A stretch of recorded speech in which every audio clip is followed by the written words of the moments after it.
Assalamualaikum warahmatullahi wabarakatuh. Salam sejahtera buat kita semua. Selamat berjumpa lagi dengan saya Hasanuddin dalam perkuliahan analisa laporan keuangan. Semoga kalian semua tetap berada dalam kesehatan yang prima dan terhindar dari COVID-19. Hari ini kita akan membahas pertemuan kelima ya, yaitu tentang analisa rasio. Silakan diperhatikan agar mendapatkan pemahaman yang baik ya. Baik, sebelum kita menganalisa rasio, maka kita harus tahu dulu sumbernya. Untuk menganalisa itu tentu dari laporan keuangan ya. Intinya dari tiga, sehingga ada neraca, ada laporan laba rugi, dan juga ada laporan arus kas ya. Tentu ini semua sudah kita pelajari semua ya dalam pertemuan sebelumnya ataupun di mata kuliah aplikasi dasar. Kemudian bentuk-bentuk analisis laporan keuangan yang kita kenal ada beberapa, diantaranya analisis common size yang minggu lalu kita bahas ya. Kemudian analisis rasio yang hari ini kita bahas. Kemudian analisis kupon, ini adalah analisis yang memisahkan profitabilitas dengan pemanfaatan aset. Lalu ada analisis EVA, Economic Value Added, yakni untuk mengukur kinerja yang berhubungan langsung dengan kekayaan pemegang saham dari waktu ke waktu.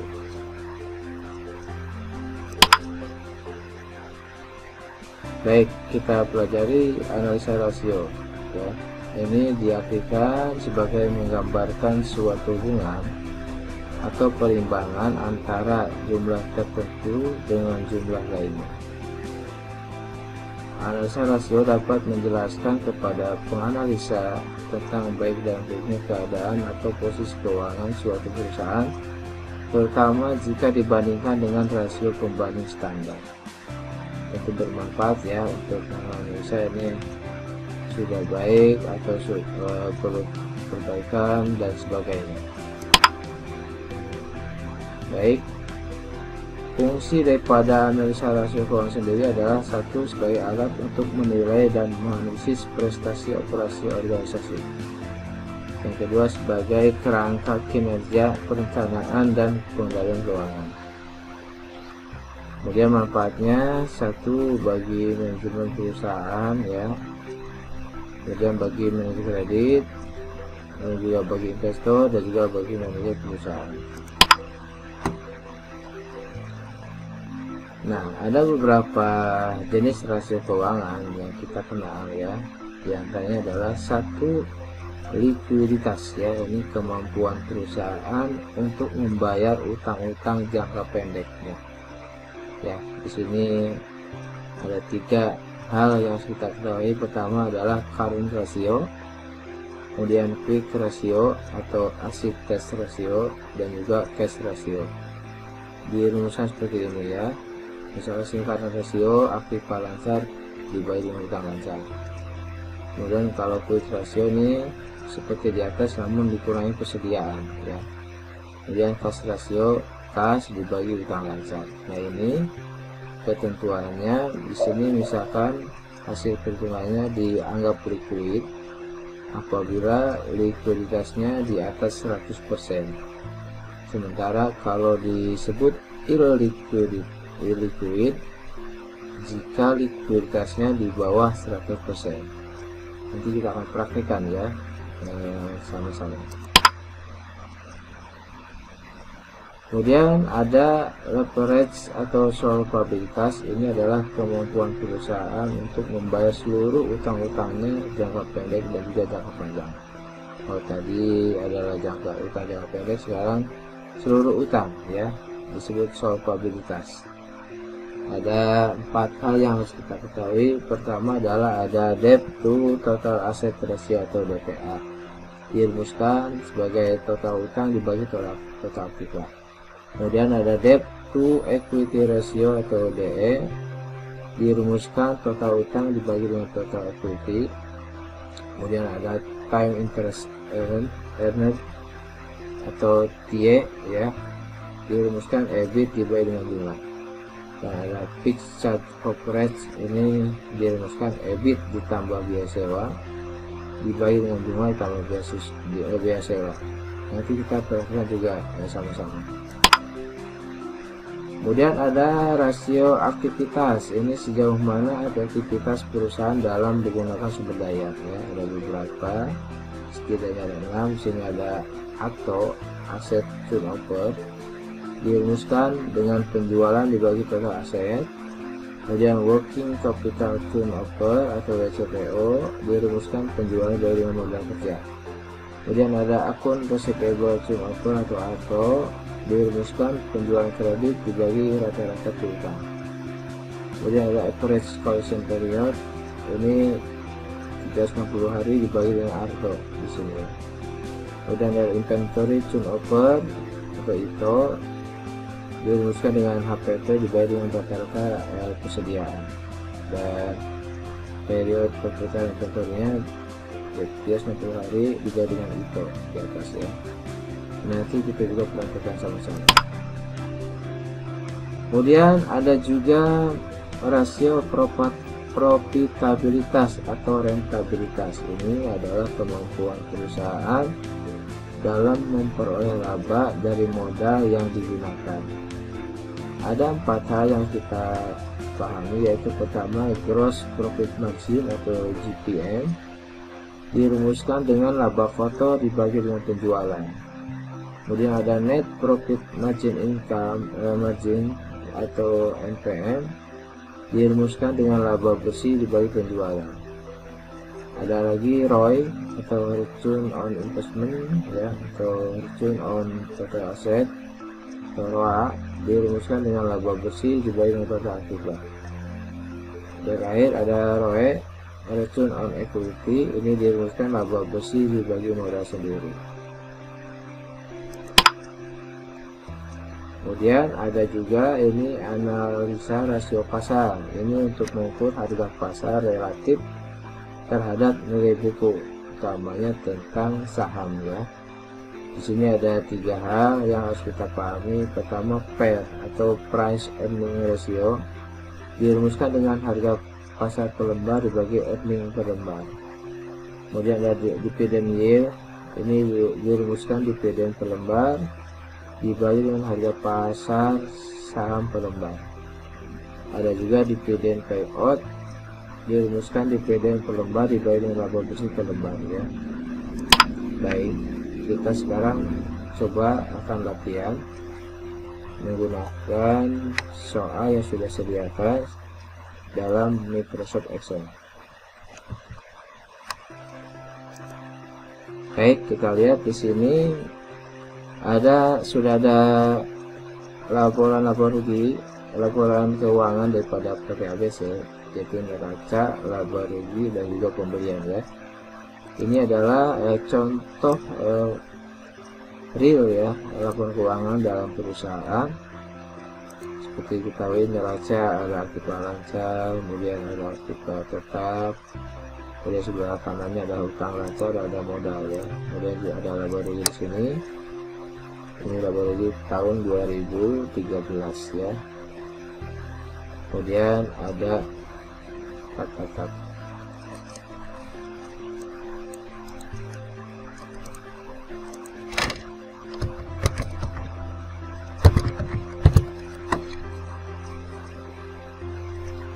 action. Kemudian di sini ada laba ruginya ya. Seperti biasa, laba rugi ada penjualan, ada HPP, kemudian menjadi laba kotor dikurangi biaya operasi ya. Menjadi laba bersih sebelum pajak dan diberi pajak menjadi laba setelah pajak. Ini real ya di praktek di lapangan. Kemudian juga ada data pembelian barang A sampai dengan barang H ya. Ada PPN nya karena dia adalah perusahaan PKP atau pengusaha kena pajak ya. jadi berhak mengkreditkan pajak masukannya. Baik, sekarang kita diminta untuk menganalisa rasio dari analisa yang sudah disediakan di sini ya. Ada analisa likuiditas, ada solvabilitas, ada aktivitas, ada rentabilitas. Ini yang seperti yang tadi saya jelaskan di awal ya. Baik, langsung saja kita di sini sudah ada rumusnya, tinggal kita mencari angka-angka rumus ini dalam laporan keuangan yang tadi ya, apakah dari neraca atau dari laba rugi atau mungkin dari pembelian ya. Kita lihat di sini aktiva lancar dibagi dengan hutang lancar ya, maka kita cari aktiva lancarnya ya di dalam neraca. Total aktiva lancar itu di sini 7.263 ya. Oke, udah. Kemudian dibagi hutang lancar, maka hutang lancarnya dicari juga di dalam neraca di sebelah pasifanya. Hutang lancar ini totalnya 7.270 sekian ya. Jadi ini rumusnya untuk aktiva lancar dibagi hutang lancar, langsung ke 100% menjadi 99,90%. Sesuai tadi aturan yang dijelaskan bahwa kalau di bawah 100% maka ini dikatakan illiquid ya, artinya posisi aktiva lancarnya lebih kecil daripada hutang lancar, dan ini mengakibatkan perusahaan kesulitan membayar hutang jangka pendeknya ya. Mungkin kalau seperti ini tidak terlalu besar ya, illiquidnya hampir mendekati 100% ya. Kemudian sekarang asset test ratio atau quick ratio ini sama dengan di atas namun dikurangi persediaan ya. Maka kita bisa rumuskan aktiva lancarnya dulu kita isi dengan dalam neraca ini yang tadi ya, dikurangi dengan persediaan ya. Sini ada 3 buah persediaan, yaitu persediaan barang jadi ya, ditambah persediaan WIP ditambah persediaan bahan baku ya. Jadi kita lihat lagi, ini aktiva lancar dikurangi persediaan, ada barang jadi, WIP dan juga bahan baku ya. Kemudian hutang lancarnya sama kayak tadi ya, boleh ngambil dari neraca, boleh juga dari sini langsung ya. Kita ambil dalam neraca saja, hutang lancarnya sini. Nah, maka untuk asset test ratio atau quick ratio tanpa melibatkan persediaan ini hanya 51,79% ya, di bawah 100%, berarti ini liquid ya. Lalu kita lihat cash ratio, ini dirumuskan kas tambah efek dibagi hutang lancar. Kebetulan efeknya tidak ada di perusahaan ini, maka cukup kita masukkan kasnya saja ya dalam neraca di sebelah aktiva ini 15.221. Kemudian hutang lancarnya sama dalam neraca di sebelah pasifa ya. Nah, ini. Maka ini cash ratio-nya adalah 0,21. Ini untuk rasio likuiditas. Nah, kalian harus bisa membaca hasilnya ya. Kalau dia di bawah 100% maka ini disebut illiquid, kalau di atas berarti liquid ya, sangat liquid, sangat lancar. Kita lanjut dengan rasio solvabilitas ya. Pertama kita akan menghitung total aset to debt ratio ya, dirumuskan dengan total aktiva dibagi total hutang. Kita lihat total aktivanya ada di sebelah di neraca juga ya, di bawah ini total aktiva ini ya 8,8 M. Kemudian total utangnya berarti di sebelah pasipa ya, masih dalam neraca. Total pasipanya ini kebetulan tidak ada jangka panjangnya ya, jadi sama seperti utang lancar, menjadi 121,77% ya. Kemudian untuk net worth to debt ratio dirumuskan total equity dibagi dengan total utang. Total equity-nya kita lihat modalnya adalah sini, total modal ya 1,5 M sekian. Total utang juga sama ya, seperti di atas atau sebelumnya, hanya ada utang lancar ya, tidak ada utang jangka panjangnya. Kita cukup sini aja. Maka net worth to debt ratio nya didapatkan 21,77%. Lanjutkan dengan rasio aktivitas. Ini kita hitung dulu perputaran asetnya ya, yaitu dirumuskan dengan penjualan dibagi dengan total aset. Kita akan mencari angka penjualan di dalam laba rugi tentunya ya, bukan di neraca. Ini total penjualannya ya, 2,016 sekian miliar ya. Dibagi total aset, asetnya ada di neraca ya, total aktif Pak ini.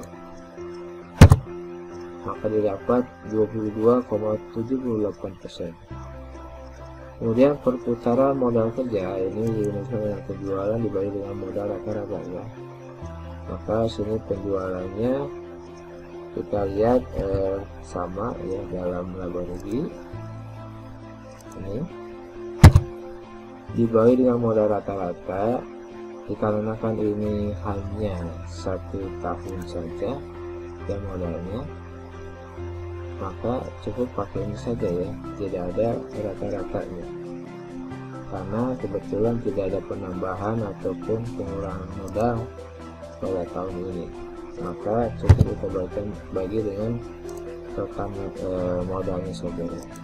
Oke. Ya, didapat angka 127,42%. Lanjut dengan perputaran piutang ya. Sini dirumuskan dengan penjualan kredit dibagi dengan total piutang dagang ya. Penjualan kreditnya adalah dalam laba rugi ya di sini ya. Kebetulan kita tidak tahu mana yang kredit mana yang tunai, maka asumsinya ini saja ya untuk penjualan kreditnya. Kemudian rata-rata piutang dagang itu adalah seharusnya tidak ada di neraca ini, piutang dagang ini harusnya dirumuskan dengan total piutang awal tahun ditambah dengan akhir tahun dibagi dengan 2 ya. Karena sini hanya ada bulan ini dan bulan lalu, maka kita jumlahkan 2 piutang ini lalu kemudian bagi dengan 2 ya. Kita mulai untuk rata-rata piutangnya kita lihat dalam neraca. Piutang bulan ini ditambah dengan bulan lalu dibagi dengan 2 ya, karena di rata-rata dapat 414,197 sekian.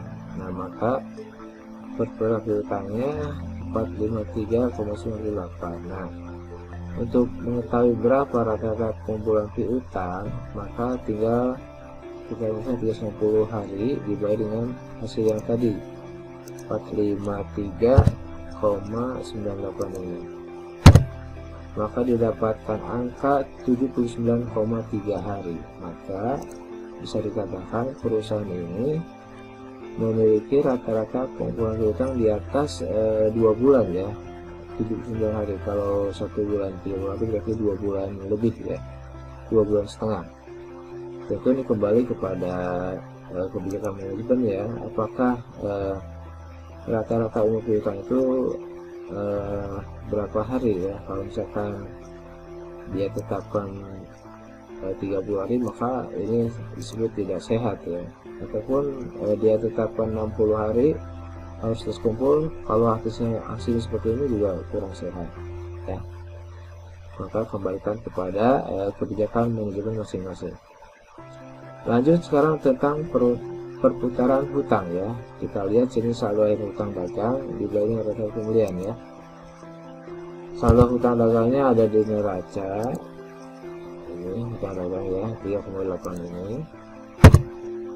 Dibagi neraca pembelian. Nah, karena ini pembeliannya hanya ada satu ya, tidak bisa dirata-ratakan.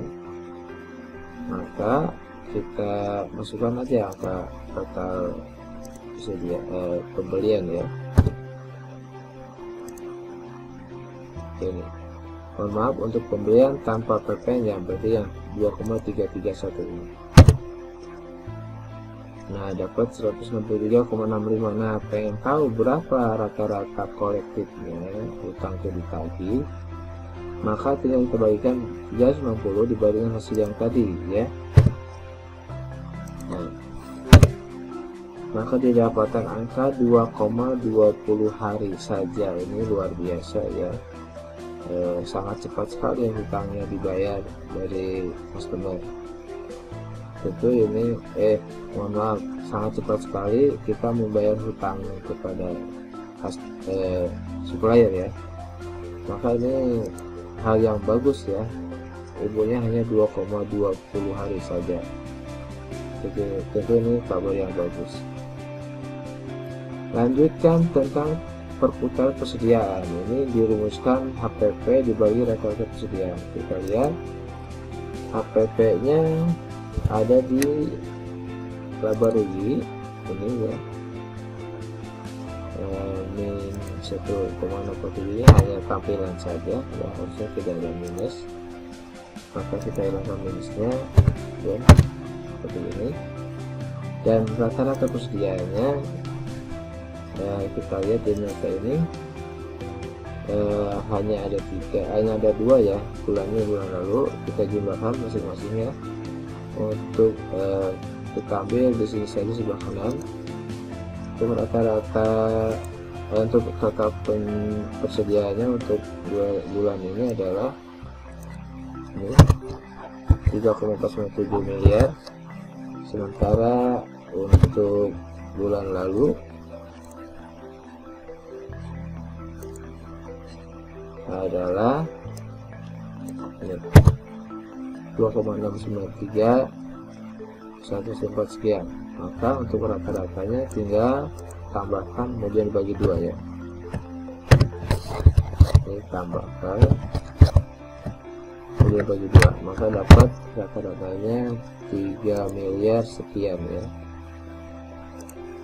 Nah,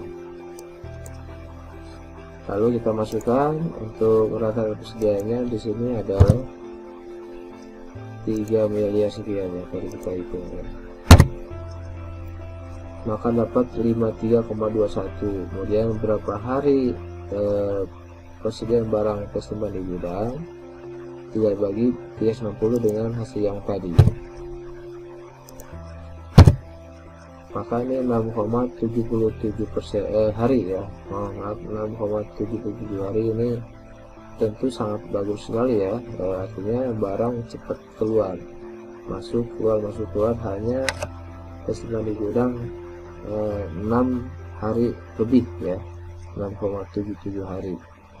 Ini pun perlu kebijakan manajemen seperti apa. Kalau misalkan kebijakannya tidak boleh lebih dari 30 hari ya, maka ini sangat bagus sekali angkanya ya. Sementara kalau hasilnya di atas 30 maka ini kurang baik ya, seperti itu. Lanjutkan dengan rasio rentabilitas. Ini ada rasio modal dengan aktiva. Ini rumusnya modal sendiri dari total aktiva ya. Kita lihat modal sendirinya dari neraca ya, pada modal itu modal store ya di sini. Kemudian dibagi total aktiva. Aktivanya ada di sini, dapat 4,52. Kemudian untuk rasio bersih atau net profit margin GPM nya ini laba bersih setelah pajak di bagian penjualan. Kita lihat laba bersih setelah pajaknya ada di laba rugi. Laba setelah pajak ini ya 1,9 juta ini dibagi penjualannya. Nah, dibagi juga 22, sekian ya, dapat 0,07. Kemudian rasio laba kotor atau gross profit margin GPM, laba kotor dibagi penjualan. Kita lihat laba kotornya adalah ini ya, 369 juta ini dibagi dengan total penjualan 2, sekian, maka dapat angka 0,18. Kemudian net ROI nya ya, dirumuskan laba bersih setelah pajak dibagi dengan akibat. Laba bersih setelah pajak kita lihat di laba rugi ini ya 149 juta sekian, dibagi total akibat ada di neraca ini, dapat angka 0,02. Sedangkan untuk ROE nya atau rentabilitas modal sendiri, ini laba bersih setelah pajak seperti sama ya seperti tadi, ini 149 juta ini dibagi modal sendiri. Modal sendiri berarti tadi 400.000 ya,